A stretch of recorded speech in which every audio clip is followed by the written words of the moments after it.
Et le ministre de la Justice, garde des Sceaux, s'est rendu ce matin à la prison centrale de Libreville. Paul-Marie Ngonjou est allé constater ce qui se fait en matière d'innovation pour mieux préparer la réinsertion des détenus. Bienvenue Nelkem, Gérard Magnagna. C'est la première visite à la prison centrale de Libreville du ministre de la Justice, garde des Sceaux, depuis sa nomination.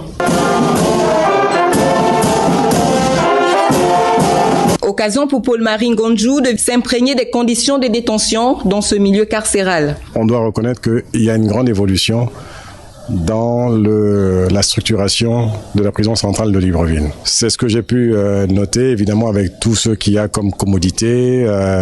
Vous voyez que nous sommes à l'ère où nous devons nous arrimer aux droits de l'homme. Et une maison des droits de l'homme a été construite dans le périmètre de la prison centrale.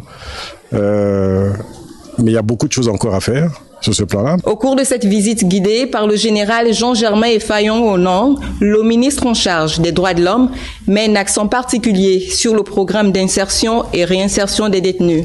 Nous sommes à l'étude de voir ce que nous allons faire en collaboration avec la sécurité pénitentiaire et tous les autres ministères sectoriels qui sont intéressés par cette question. Donc nous allons effectivement, très rapidement, nous allons faire sortir ce que nous avons mis à l'étude pour justement cette question de réinsertion. Mais déjà, il y a un travail qui est fait. Vous avez pu visiter la prison centrale. Vous avez vu qu'il y a des choses qui se font, tant pour les élèves qui sont dans l'école de la prison. Une école primaire, juste la prison pour mineurs. Et rappelons que les résultats du CEP de l'année scolaire 2022-2023 étaient de 100%. Les prisonniers des classes de 3e et terminale affûtent également leurs armes pour les examens de fin d'année qui pointent à l'horizon.